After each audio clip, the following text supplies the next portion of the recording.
السلام علیکم دوستوں، کیسے ہیں آپ سب لوگ؟ امید کرتا ہوں آپ سارے دوست خیریت سے ہوں گے۔ تو دوستوں، آج کی اس ویڈیو میں آپ کے ساتھ قطر کی 3 بریکنگ نیوز اس ویڈیو میں شیئر کروں گا۔ تو ویڈیو شروع کرنے سے پہلے تمام نئے آنے والے دوستوں سے گزارش ہے کہ اگر ابھی تک آپ نے چینل کو سبسکرائب نہیں کیا تو قطر کی تمام خبروں سے باخبر رہنے کے لیے چینل کو ضرور سبسکرائب کر لیں۔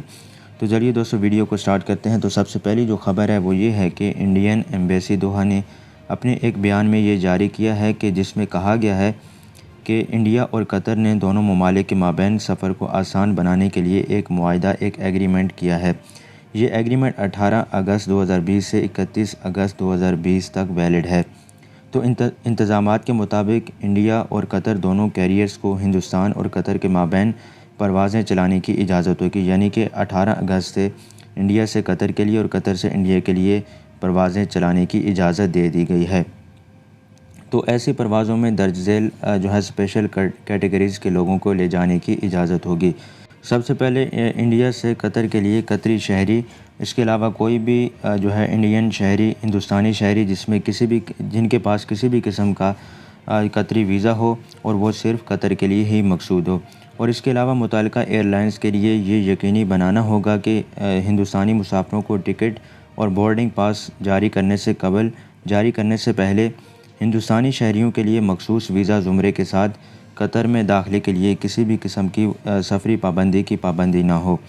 اس کے بعد جو ہے قطر سے ہندوستان کے لیے قطر میں پھنسے ہوئے ہندوستانی شہری، ہندوستان کے تمام اوورسیز شہری OCI کارڈ ہولڈرز جن کے پاس قطری پاسپورٹ ہیں۔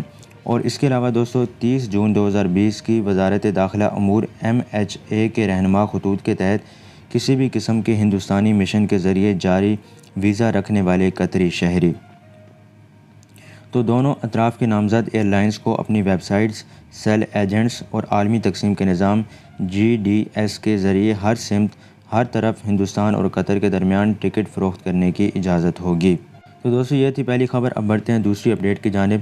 تو دوستو جو دوسری خبر ہے وہ یہ ہے کہ قطر ملک میں جاری احتیاطی اقدامات کے بعد قطر میں مزید 10 نرسریوں کا افتتاح کر دیا گیا ہے، جن کے نام درج ذیل ہیں، آپ سکرین پہ ان کے نام دیکھ سکتے ہیں۔ تو وزارت انتظامی ترقی، مزدور اور سماجی امور میڈلسا نے ملک میں جاری احتیاطی تدابیر کے بعد 19 نرسریوں کو دوبارہ کھولنے کی منظوری کا اعلان کیا ہے۔ وزارت نے اپنے ٹویٹ میں کہا ہے کہ وزارت آپ کو اور ان تمام نرسریوں کی فہرست سے آگاہ کرنا چاہے گی جن کو تمام شرائط اور احتیاطی تدابیر پوری کرنے کے بعد دوبارہ کھولنے کی منظوری دی گئی ہے۔ وزارت نے کہا ہے کہ باقی نرسریوں کی فہرست ایک بار تمام شرائط اور احتیاطی تدابیر پوری ہونے پر شائع کی جائیں گی۔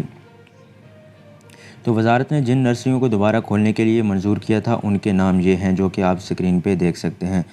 تو دوستو یہ تھی دوسری خبر۔ اب بڑھتے ہیں تیسری اپڈیٹ کی جانب اور آپ کو بتاتے ہیں تیسری خبر۔ تو دوستو تیسری اپڈیٹ یہ ہے کہ محکمہ فشریز کی نمائندگی میں وزارت بلدیہ اور ماحولیات MME نے قطری واٹرز میں مچھلی پکڑنے پر کنگ فش پر پابندی کا آغاز کیا ہے، جو کہ 15 اگست سے 15 اکتوبر تک رہے گا، جو کہ مچھلیوں کے ذخیرے کے تحفظ کے لیے کیا گیا ہے۔ تو دوستو اس مدت کے دوران فشنگ ویسلز میں کنگ فش فشنگ نیٹ کی نقل و حمل اور گردش کرنا ممنوع ہے۔ فشریز ڈپارٹمنٹ کے ذریعے لائسنس یافتہ بحری جہازوں کو صرف لائن کا استعمال کر کے اور کوئی دوسرا اوزار استعمال نہیں کرنا چاہیے، تبھی ہی وہ مچھلی پکڑ سکتے ہیں۔ سائنسی تحقیق کے مقصد کے لیے لائسنس یافتہ افراد پر پابندی کا اطلاق نہیں ہوتا ہے۔ اس کے علاوہ محققین کو وزارت بلدیہ اور ماحولیات سے ایک مقررہ مدت کا لائسنس حاصل کرنا چاہیے۔